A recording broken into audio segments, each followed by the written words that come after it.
Recognized as one of the 7 wonders of the modern world by the American Society of Civil Engineers, the Panama Canal has proven to be a vital component in expanding global trade routes in the 20th century. In this video, we will explore a bit of the history of this important human achievement, from the first ideas in the early 16th century, showcasing its construction process and its significance in the present day.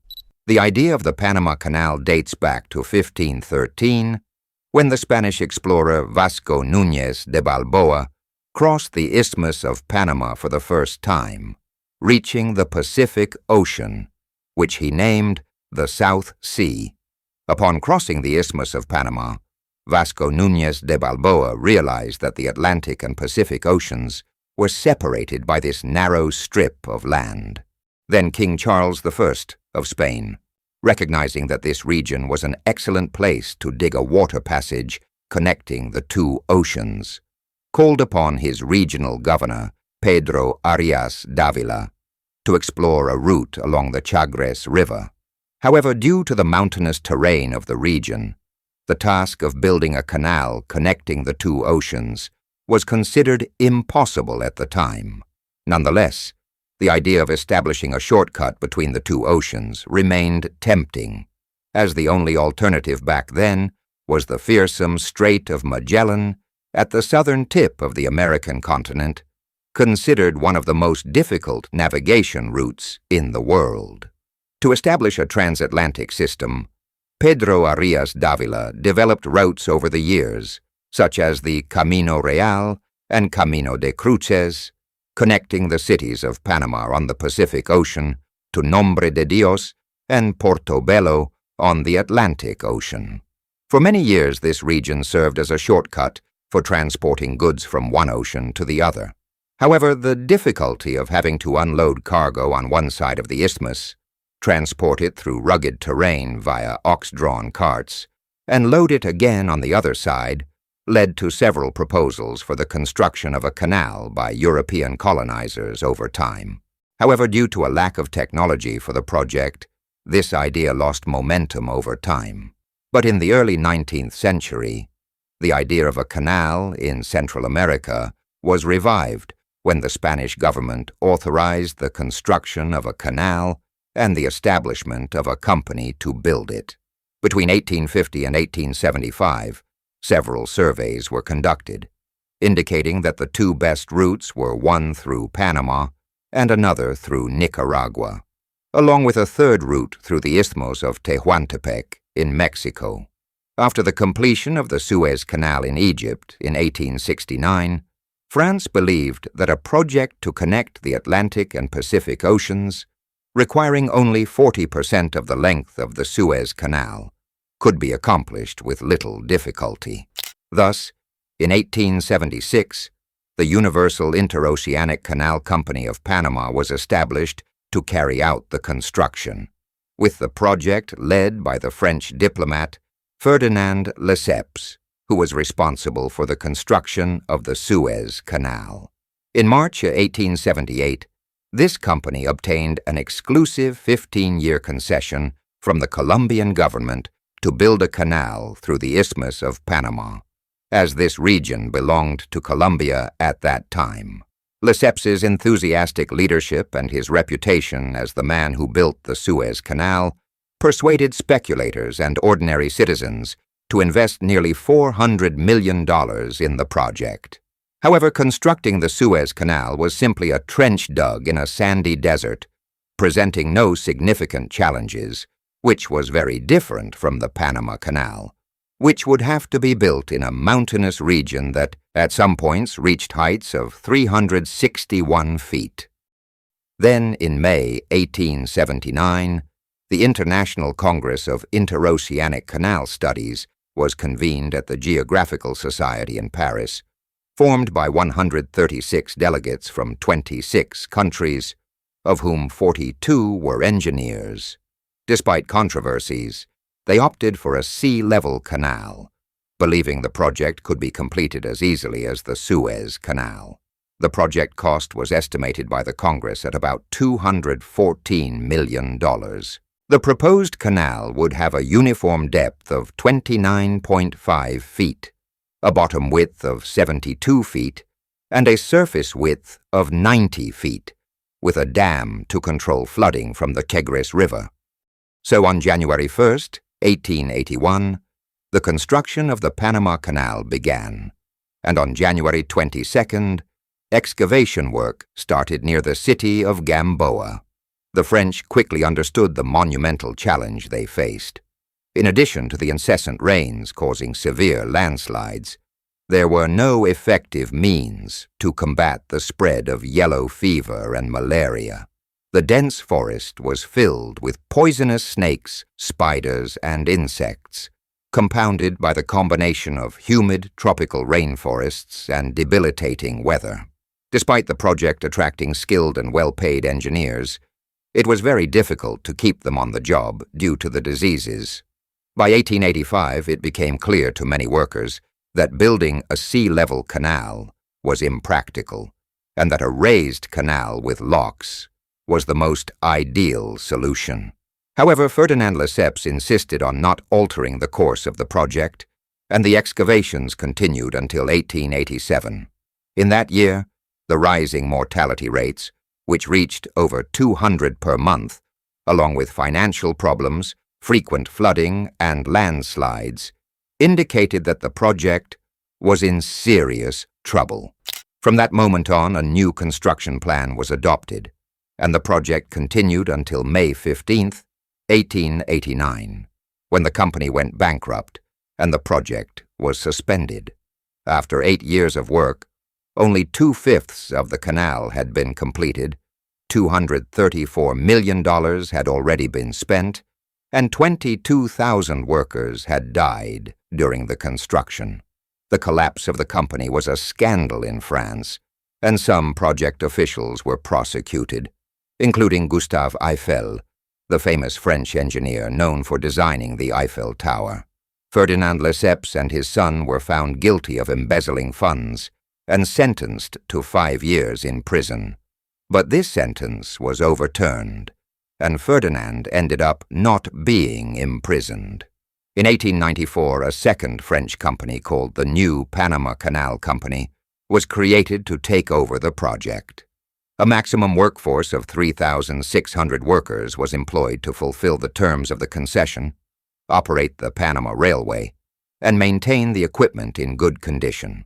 This new company determined that a canal with locks and lakes was much more viable, and in February 1896, a high-level technical committee began working on the best possible construction plan.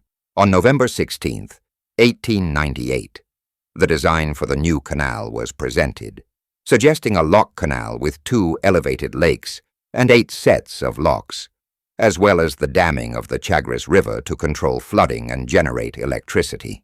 At that time, President William McKinley and the U.S. Senate were also interested in establishing a canal in Central America. Then, in 1899, the Isthmian Canal Commission was established in the United States to examine the possibilities of a canal in Central America and recommend a route. In November 1901, the Commission reported that a U.S. canal should be built through Nicaragua unless the French were willing to sell the construction rights for $40 million. The manager of the French company, seeking U.S. involvement in the project, accepted the $40 million for the construction rights of the Panama Canal. On January 22, 1903, the Hay-Herran Treaty was signed by U.S. Secretary of State John Milton Hay and Colombia's chargé d'affaires in the U.S., Tomás Herrán Mosquera, allowing the United States to lease the Panama Canal for 100 years. This treaty was ratified by the U.S. Senate on March 14, 1903, but it was not accepted by the Colombian Senate. The United States then decided to finance a group of Panamanian rebels who wanted to separate the Panama region from Colombia. Based on a mutual cooperation agreement made with Spain years earlier, which gave the United States the right of transit through the isthmus, the U.S. actively supported Panama's separation from Colombia. On November 2, 1903, U.S. warships blocked Colombia's maritime routes, preventing the movement of Colombian troops to suppress the revolt in Panama. Panama declared its independence on November 3rd, and the United States quickly recognized the new nation. Then, on November 6th of that year, a new treaty was signed, granting the United States the rights to build and manage the Panama Canal indefinitely.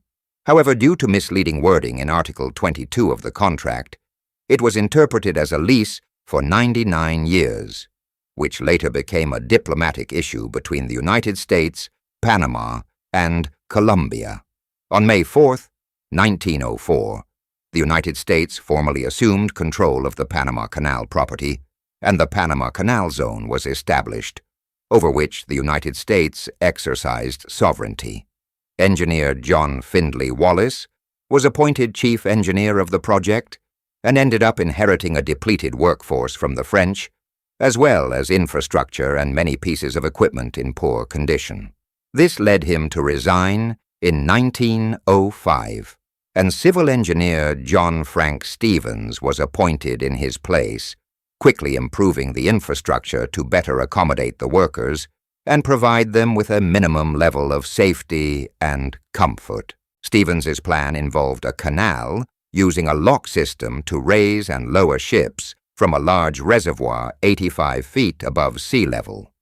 This would create the largest dams and the largest artificial lake in the world at that time. 102 large steam shovels mounted on railways were purchased, along with enormous steam-powered cranes, giant hydraulic rock crushers, dredging concrete mixers, and pneumatic drills, almost all produced by new and extensive construction technology developed in the United States. In 1907, George Washington Goethals took charge of the construction of the Panama Canal.